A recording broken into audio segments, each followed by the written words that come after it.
So a really interesting observation about the shade that Shamus was talking about. You see right there, the shade line? Look at all these bananas on this side of the shade line.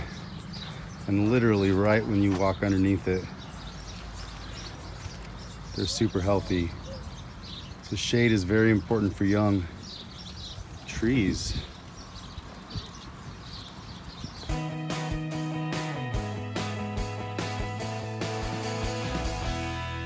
What's up, everyone? Today is going to be a very exciting episode because we're going to hear from famous Shamus himself, Shamus O'Leary from Shamus O'Leary's Tropical Fruit Trees. So you need to go get some trees if you haven't been there. But today, Shamus is going to talk about one of the things that plagues our trees, especially here in Phoenix, but pretty much everywhere. Because when you try to plant trees that are non-native to your area, they're native to somewhere else. And everywhere in the world has different pHs in their soil. So first off, we need to understand what pH is.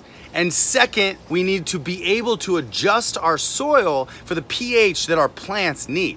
And each plant needs a different pH. So it's kind of like a spot pH adjustment of your yard, especially if you have trees planted close together, because mangoes over here might need a little bit different pH than these avocados, might need a little different pH than these guavas, but there's a way to figure all that out, and that's what this video is about. So stay tuned because this video is gonna be awesome. Here we go. Educating myself and learning about, more so recently, I've always known that our pH is a problem, but until the recent discussions about anthracnose, which does not exist here. Okay, gotcha.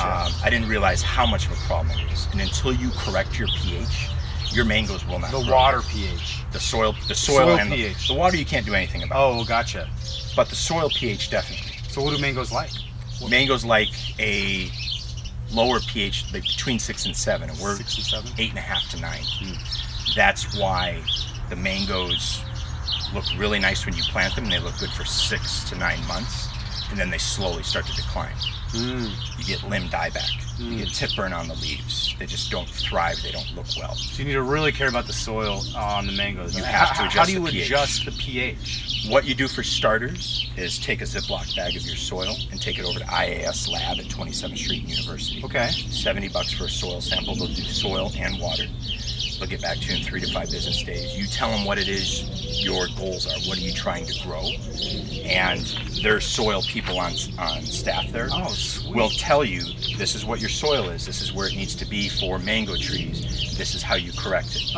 Add this once a month, add this 3 times a year, so on and so on. And then you can grow things like they do in the tropics. The lack of humidity is not the issue. The heat is not the issue. It's our pH. Correct the pH. And all the hard trees that we can't grow here, mango, avocado, black sapote, java de cava, some of these other things, we get lush and green within 60 days. Wow. They'll be gorgeous. Wow.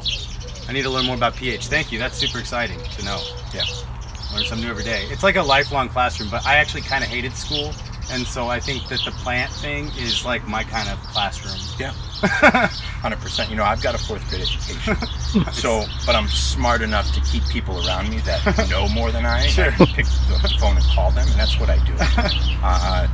And once that was explained to me and shown to me, I feel like I've wasted the last 10 years of my life literally in this business, because I knew about it, but I didn't do anything about it. I was like, oh, whatever. I was dismissive. Add some compost, add some mulch. Right. No. It's more than that. Fix the chemistry in the soil, yeah, and we can start growing all the cool stuff. Definitely. That's so awesome. And when the trees are healthier, they're happier, they're stronger. They'll take more winter. They'll take more of our sun. You'll get fruit.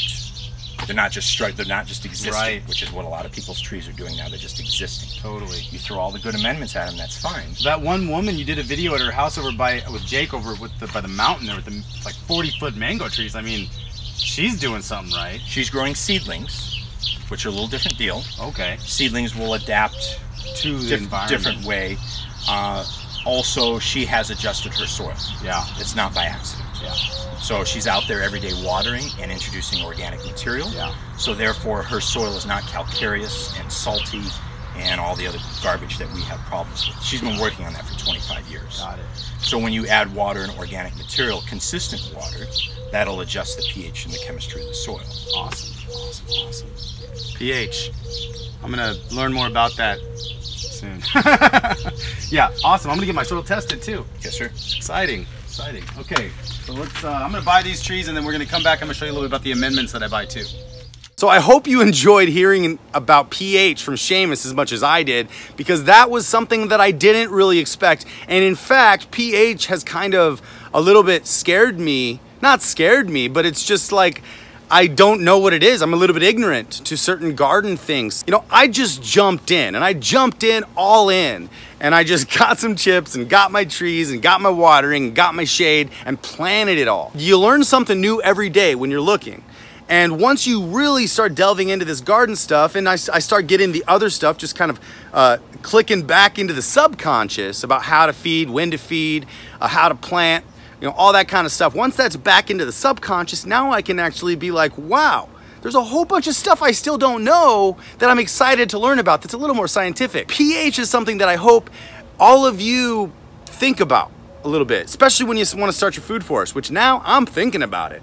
And I'm gonna go get my soil tested, and I'll bring you along for the ride on that. I'm not exactly sure when I'm gonna do it, but I should do it sooner than later, so then I can identify what each tree needs pH-wise. So, excited about that, and thank you so much for watching this video. If you like this video, give me a big green thumbs up, share this video with the world, comment below everything you know about pH, because I need to learn more. So if you know some cool facts about pH, put them in the comments below. And if you already adjust your soil pH, then put that in the comments below on how you do it and what you do, because I'm really interested in learning a lot more about that.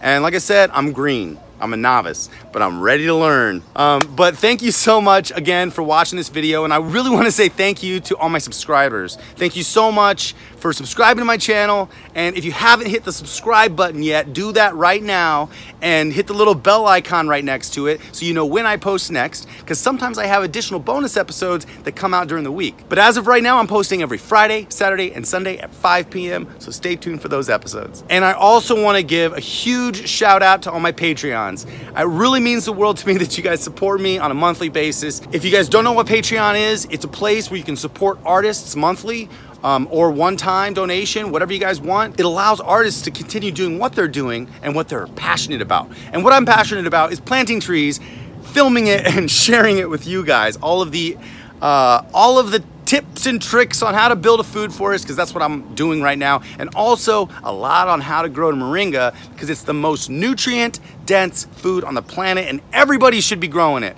I'm trying to figure out some cool ways for people to be growing it in the colder climates.